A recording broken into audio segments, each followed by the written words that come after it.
अस्सलाम वालेकुम नाज़रीन, मैं हूं आसिफ जट। सऊदी अरेबिया में कुछ 12-14 दिन गुजार के आया हूं। उम्रा की अदायगी के लिए गया था। आप सब लोगों ने बड़ी दुआएं भी की, आप सबका बेहद शुक्रिया जी। इस दौरान बहुत सारे मामलात ऐसे हुए हैं कि जिनके ऊपर गुफ्तगू करना, मैं समझता था कि उस ज़मीन पर बैठ कर मैं कोई ऐसी बात ना करूँ। बहुत सारे लोग मुझसे ये पूछ रहे थे कि आपने टेंड नहीं करवाई तो आपका उम्रा कैसे हुआ, इस पर थोड़ी सी बात कर लेते हैं। एजेंट्स वाला मसला हो गया था, उस पर बात कर लेते हैं आज थोड़ी सी, वो भी आपको क्लियर कर दूं। मैंने कहा था कि एजेंट माफिया बेनकाब करेंगे, उस पर बात करते हैं। PIA पाकिस्तान इंटरनेशनल एयरलाइन का सफ़र कैसा रहा, इस पे थोड़ी बात करनी है। और इस्लामाबाद एयरपोर्ट पर चंद वाक़यात हुए, वो भी आपके साथ शेयर करने हैं, तो इस वीडियो को ज़रा सा तफसील से देखिएगा। सबसे पहली चीज़ टेंड के हवाले से, तो ये क्योंकि अल्हम्दुलिल्लाह रब्बिल आलमीन उस मालिक कायनात के करम से आका करीम सल्लल्लाहु अलैहि वसल्लम के बुलावे तवस्सुत से चौथा साल है कि मैं कंसेक्टिवली उम्रा परफॉर्म कर रहा हूँ। और इस दफ़ा तो एक साल में यानी 2025 में 2 दफ़ा ऐसा हो गया कि अल्लाह करीम के करम से मुझे जाने का मौका मिल गया। तो इसमें फिर भी अफजल यही है कि आप टेंड ही करवाएं, यानी कि हल्क करवाएं, पूरे सर के बाल मुंडवाएं। गुंजाइश ये भी है कि आप कसर भी करवा सकते हैं। अगर आपका दोबारा उम्रे का इरादा हो या इस तरह आपके मामलात हैं, आप बार बार उम्रा करते हैं, तो आप कसर भी करवा सकते हैं, यानी बाल आप कटवा सकते हैं सर के। तो मैंने इस दफ़ा भी ये इख्तियार किया कि बालों को कटवाया। आप शक्ल देखने से आपको पता भी, अंदाज़ा भी लग रहा होगा। बाकी जिन दोस्तों का कंसर्न था उनका शुक्रिया, ज़ाहिर आप अपना समझते हैं तो पूछते हैं टेंड क्यों नहीं हुई। तो अफजल यही है टेंड, और इंशाल्लाह कोशिश होगी कि दोबारा मौका मिले तो टेंड करवाएं। एजेंट माफिया पे बात करनी थी। एजेंट माफिया, मैं पहले आपको बता दूं कि पाकिस्तान के अंदर फुल इस वक्त गर्म है। मेरे एक दोस्त जो मुझे मक्का में मिले, पाकिस्तान के जेहलम के बड़े मारूफ page I love Jhelum city के ऑनर हैं वकास साहब, उनके साथ ये हुआ कि 10 फैमिली मेम्बर्स 2,90,000 रुपया ईच जो है वो पे कर चुके थे, और उनके सारे 10 फैमिली मेम्बर्स के पैसे लेकर एजेंट भाग गया। हमारे साथ तो चलें वो होटल्स की हद तक मामला हुआ, लेकिन उनके तो पैसे ही लेकर वो भाग गया। तो ये पूरा सरगर्म है। पहले ये करते थे एजेंट के, अगर होटल नज़दीक बताते थे दूर दे देते थे, साफ़ बताते थे गंदा दे देते थे, इस तरह की चीज़ें चलती थी। लेकिन अब तो पैसे ही लेकर भाग रहे हैं, तो बहुत सरगर्म है। मेरे साथ ये हुआ कि मुझे जो कमरे बताए गए वो मुझे नहीं मिले, जो होटल मुझे बताया गया वो नहीं दिया गया, मेरे साथ मिस कमिटमेंट की गई। और अल्लाह करीम के फजल से, करम से, मेज़ाब ग्रुप वाले और डॉक्टर साहब की मेहरबानियों से, डॉक्टर अदील साहब की, मुझे वहाँ पे बड़ा अच्छा फैसिलिटेट कर दिया गया। अच्छा, अब एजेंट माफिया को बेनकाब, यानी अब मैं क्या करूँ, यानी उस एक एजेंट का नाम आप चाहते हैं कि मैं बताऊँ और उसको नंगा करूँ। तो इस पे जो मेरे दोस्त हैं, मैं हमेशा मशवरे से चलता हूँ जी, सिर्फ अपना और एग्रेशन का फैसला नहीं करता, तहम्मुल मिजाजी से सोचता हूँ। कितनी खूबसूरत बात की डॉक्टर अदील साहब ने, मेज़ाब ग्रुप के डॉक्टर अदील साहब ने मुझे कहा कि मैंने उनसे जब मशवरा तलब किया तो उन्होंने कहा हमारे तो कंपटीटर हैं, डाउन होंगे, आप नाम लेंगे तो उनका ग्राफ नीचे आएगा, हमें तो फ़ायदा ही होगा, लेकिन आप नाम ना लें। इंस्टेड कि आप किसी को आपने जलील और रुसवा करना है, उसके बजाय आप अच्छे रास्ते बताएं ना लोगों को, आप अपग्रेड करें, अपने कंटेंट के जरिए आए हैं, लोगों को बताएं कहाँ चूज़ करें, क्या चूज़ करें, वीज़ा कहाँ से लें, होटल कहाँ से लें, ये काम करें। तो उसमें अल्हम्दुलिल्लाह उन्हीं के मशवरे और मुफाहमत के साथ हमने फिर कुछ कंटेंट बनाया भी। आगे भी इंशाल्लाह मैं उनके साथ कोलैबोरेशन में इस पे आपको अपडेट करता रहूँगा। अच्छा, एक वो शख्स जिसको लोग चाहते हैं कि मैं बेनकाब करूं, उस एक को बेनकाब करने से क्या ये बताइएगा बाकी सबके मामला ठीक हो जाएंगे? नहीं होंगे जी। उसके लिए ज़रूरी ये है कि हर इंडिविजुअल के पास जो है वो ऑथेंटिक इन्फॉर्मेशन हो, हर इंडिविजुअल के पास पाकिस्तान के अंदर उन लोगों के नाम मौजूद हों जो सही काम कर रहे हैं। तो हम अब बजाय इसके कि किसी एक को पकड़ दूसरे को पकड़, उनको जलील और रुसवा कर, हम अच्छे लोग आपको बताते हैं ताकि आप उनसे लें पैकेजेस, आप उनके ज़रिए जाएँ और जलालत और रुसवाई से बचें। और आपको खुद भी सेल्फ अवेयर होना ये बहुत अहम है। जिस तरह हमें पता है कि 316 गेट के पास क्या होता है, 305 गेट के पास क्या होता है, 310 गेट के पास क्या होता है, ये चीज़ें आपको मदीना शरीफ के अंदर आपको पता होना चाहिए। मक्का में इब्राहिम खलील रोड किसे कहते हैं, कबूतर चौक कौन सा है, कुबरी किसे कहते हैं, ये चीज़ें आपको पता होनी चाहिए। जब पता होंगी तो आप कोई एजेंट भी कैसे धोखा दे लेगा। और एक उस शख्स को अगर हम बेनकाब करते हैं तो उसकी एक गलती की सज़ा उसकी फैमिली भी भुगतेगी। जब उसकी तस्वीरें लगेंगी, उसकी वीडियोज़ हम वायरल करेंगे, उसकी फैमिली, उसके बच्चे, ये सब लोग सफ़र करेंगे उससे। और इसके अंदर मैंने ये देखा कि जो हमारा केस था, उस केस के अंदर जो एजेंट थे मेरे लिए वो बड़े एहतराम के काबिल अभी भी हैं। क्योंकि उनकी दाढ़ी और उनकी जो मेरे साथ मोहब्बत मैं समझता हूँ रही है सारी ज़िंदगी, इस एक केस को के पीछे जो देखते हैं वो बड़ी रही है। तो मैं सोचता हूँ कि हम किस जगह से होकर आ रहे हैं और ये क्या हरकतें हैं।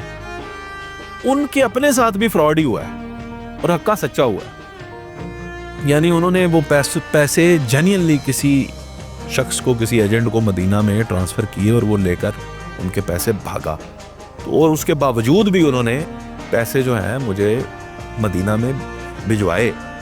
मैं ये समझता हूँ कि फिर ऐसे बंदे को आप क्या एक्सपोज कीजिए जो बेचारा खुद ही नुकसान में। तो इंस्टेड के हम उसको जलील और रुसवा करें, हम आपको अच्छे इंशाल्लाह ताला ऑप्शंस दिखाएंगे, अच्छी चीज़ें बताएंगे। ये मैंने फ़ैसला किया। PIA की फ़्लाइट इसलिए चूज़ की क्योंकि कोई भी फ़्लाइट पाकिस्तान से डायरेक्ट मदीना आपको नहीं लेकर जाती, ये मालूमात मेरे पास थी। PIA की लेकर जाती है, इस्लामाबाद से हमने जाना था तो उसे चूज़ किया। हमारी अपनी एयरलाइन है जी, हम चाहते हैं कि हम इसे प्रमोट करें, हाईलाइट करें, अच्छी चीज़ें दिखाएं इसके बारे में।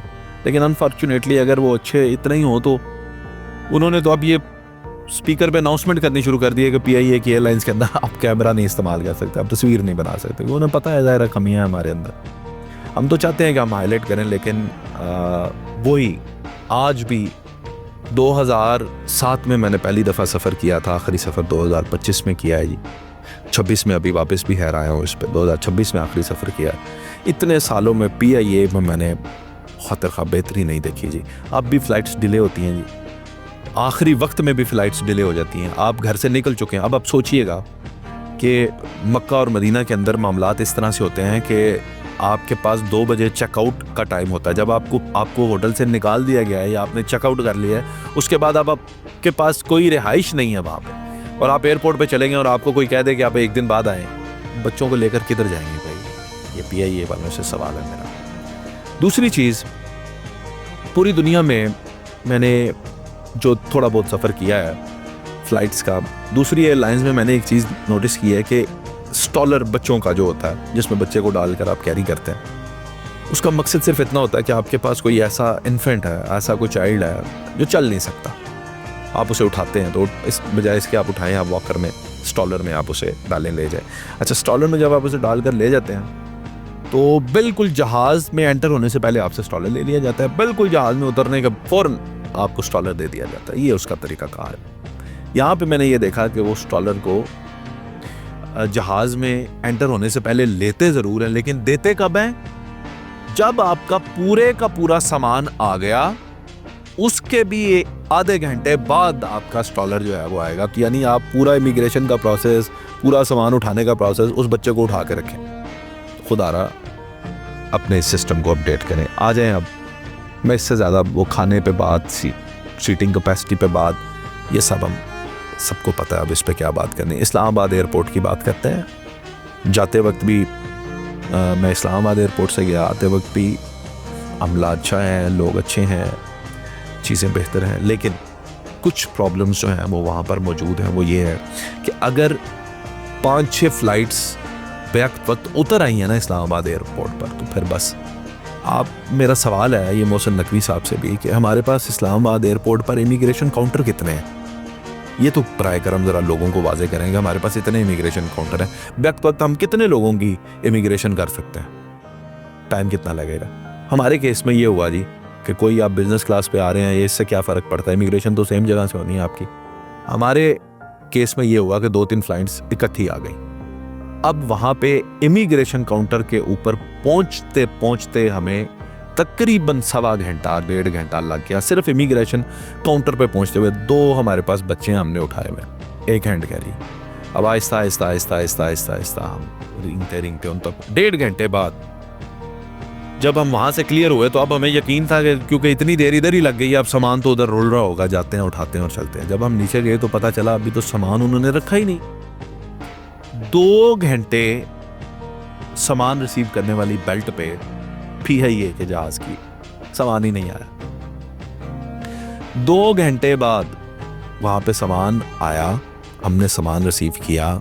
सामान रिसीव करने के बाद यानी अब ये टोटल तकरीबन 3 घंटे बन जाते हैं, 3.5 घंटे के बाद जब मैं स्टॉलर लेने पहुँचा एक ऐसे काउंटर पे जहाँ पे सारी फ़्लाइट्स के स्टॉलर उधर ही आते हैं। उधर पहुँचा तो पता चला कि अभी तो सामान डाल रहे हैं ना, जब सामान डाल चुकेंगे तो वही जो ट्रॉली है वो आपके स्टॉलर्स भी लाद कर ला कर इधर फेंक देगी। हालांकि स्टॉलर कब मिलने चाहिए? सबसे पहले।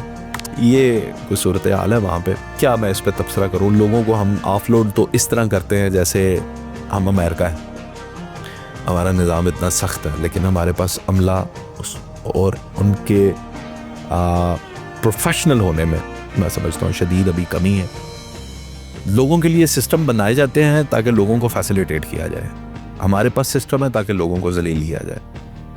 ये मैं सिर्फ इसलिए नहीं कह रहा क्योंकि मैं इस प्रोसेस से गुजर गया हूँ, मैं इसलिए कह रहा हूँ कि हज़ारों लोग, लाखों लोग जलील होते हैं। सिस्टम्स को अपग्रेड होने की ज़रूरत है, सिस्टम को अवाम दोस्त होने की ज़रूरत है ताकि लोग जल्दी से जल्दी जो है इमिग्रेशन के प्रोसेस को क्लियर कर सकें।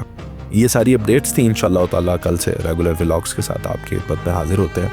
मेरी किसी बात से इख्तलाफ राय रखते हैं, कमेंट सेक्शन में ज़रूर बताइएगा। शुक्रिया।